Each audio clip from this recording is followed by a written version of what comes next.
मानव जीवन में भगवान शिव के पिपलाद अवतार का बड़ा महत्व है। शनि पीड़ा का निवारण पिपलाद की कृपा से ही संभव हो सका। शास्त्रों और ग्रंथों में भगवान शिव के अनेक अवतारों का वर्णन किया गया है, परंतु बहुत ही कम लोग इन अवतारों के बारे में जानते हैं।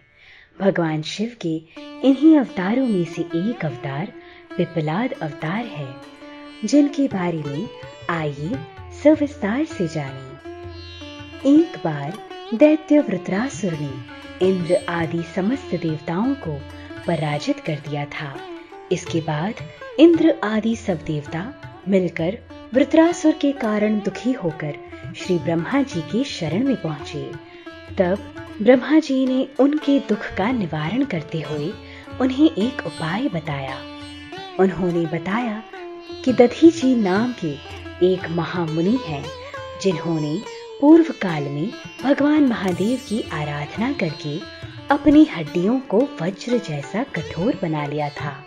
भगवान महादेव के वरदान से दधीचि मुनि की जो अस्थि है, उससे एक अस्त्र बनाकर वृत्रासुर पर प्रहार किया जाए तो वह जरूर मर सकता है। इसीलिए आप उनके पास जाकर उनकी अस्थियों की याचना करो और वे अस्थि जरूर दे देंगे, और उन अस्थियों से वज्रदंड बनाओ, उससे वृत्रासुर जरूर मरेगा। तब ब्रह्मा का वचन सुनकर इंद्रदेव सभी देवता को साथ लेकर दधीचि मुनि के आश्रम पहुंच गए।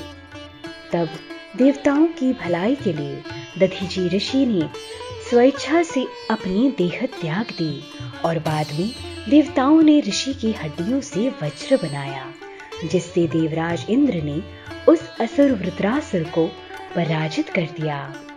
दधीचि मुनि के पुत्र का नाम पिपलाद था। दधीचि के पुत्र का जन्म पीपल के नीचे हुआ था, इस कारण इस बच्चे का नाम पिपलाद रखा गया। बच्चे के जन्म से पहले ही दधीचि की मृत्यु हो गई थी।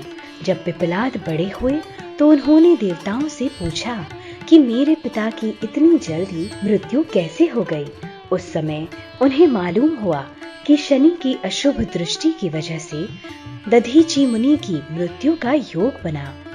पिपलाद मुनि ने अपनी तपस्या से शिव जी को प्रसन्न किया था। वे बड़े तपस्वी थे। जब उन्हें मालूम हुआ कि शनि के कारण उनके पिता की इतनी जल्दी मृत्यु हुई, तो उन्होंने शनि को ग्रहमंडल से हटने का श्राप दे दिया। श्राप के असर से शनि ग्रहमंडल से हटने लगे, तो सभी देवताओं ने पिपलाद मुनि से अपना श्राप वापस लेने की प्रार्थना की। देवताओं की प्रार्थना से पिपलाद मुनि ने शनि को क्षमा कर दिया, लेकिन उन्होंने शनि से कहा कि अब से किसी बच्चे को 16 वर्ष की उम्र तक शनि दोष का सामना न करना पड़े। इसके लिए आप बच्चों पर अपनी अशुभ दृष्टि नहीं डालेंगे। शनिदेव पिपलाद मुनि की इस बात के लिए मान गए। तभी से कुंडली से शनि दोष दूर करने के लिए पिपलाद महादेव की पूजा करने की परंपरा चली आ रही है, तथा ऐसी मान्यता है कि पिपलाद महादेव के भक्तों पर शनि दोषों का असर नहीं होता।